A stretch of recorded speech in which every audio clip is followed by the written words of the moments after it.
دکتر پارسا نوایی هستم، عضو انجمن بین‌المللی متخصصین کاشت مو و کاشت ابرو.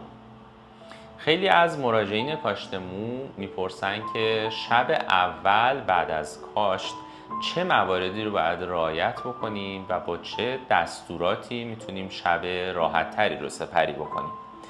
همونجور که به ذهنتون میرسه، بعد از کاشت به دلیل جراحاتی که روی پوست ایجاد شده، شب اول ممکنه یه مقدار شب سختی باشه.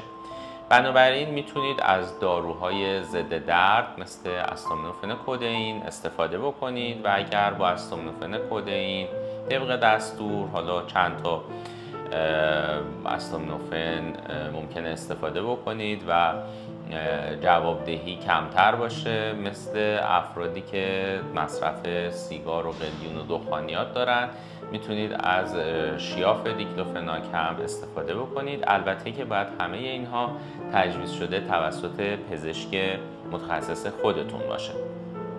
در مورد مصرف غذا بهتره که غذاهایی باشه که اصطلاحاً سرد نباشه. غذاهای مثل گوشت قرمز، جگر، اینها غذاهای سنگینی هستند که خیلی توصیه نمیشه برای شب اول به دلیل فشاری که به دستگاه هاضمه ایجاد میکنن. بهترین غذا میتونه یه سوپ مرغ باشه یا یه سینه مرغ تفت داده شده یا یه جوجه کباب ساده. و در مورد